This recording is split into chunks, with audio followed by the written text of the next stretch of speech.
तो फ्रेंड्स आज के इस CSS क्लास के जरिए हम सीखने वाले हैं कि किस तरीके से हम किसी भी HTML एलिमेंट को सर्कल के शेप में अपने वेब पेज पर डिस्प्ले करवा सकते हैं। तो चलिए फ्रेंड्स बिना समय गवाए सीधा चलते अपने पीसी पर। तो फ्रेंड्स मैंने अपने फोटोशॉप में एक डॉक्यूमेंट ओपन करके रखा है।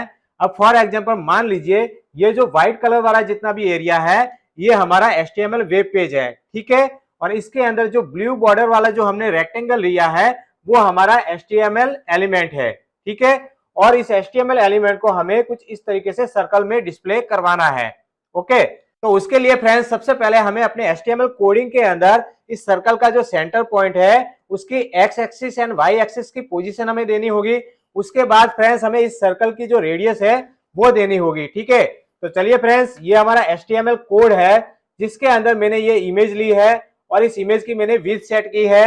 उसके बाद फ्रेंड्स एक डिव लिया है और इस डिव की विड्थ एंड हाइट सेट की है और इस डिव का हमने बैकग्राउंड कलर सेट किया है जिसका आउटपुट कुछ इस तरीके से आ रहा है, ठीक है। तो सबसे पहले हम इस इमेज को सर्कल के शेप में डिस्प्ले करवाएंगे। तो उसके लिए फ्रेंड्स हमें क्या करना है, हमारे इमेज के सिलेक्टर के अंदर एक प्रॉपर्टी लिखनी है जिसका नाम है क्लिप पाथ और इस क्लिप पाथ प्रॉपर्टी के अंदर हमें वैल्यू देना है सर्कल। और ये जो सर्कल है उसके अंदर सबसे पहले हम सर्कल की जो रेडियस है वो देंगे।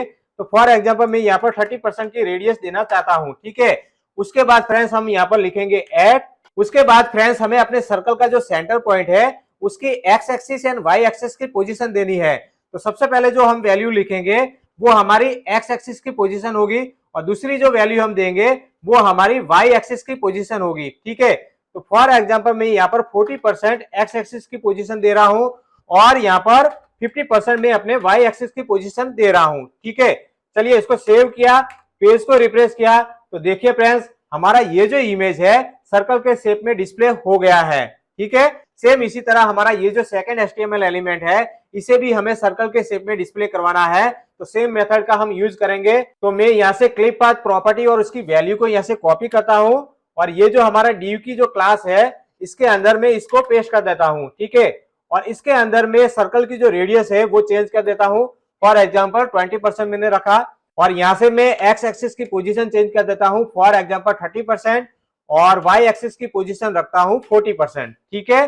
चलिए सेव किया, पेज को रिफ्रेश किया तो देखिए फ्रेंड्स हमारा ये जो सेकंड HTML एलिमेंट है वो भी सर्कल के शेप में डिस्प्ले हो गया है। तो इस तरीके से हम क्लिप पाथ प्रॉपर्टी के अंदर सर्कल वैल्यू का यूज करके हम अपने HTML एलिमेंट को सर्कल के शेप में डिस्प्ले करवा सकते हैं।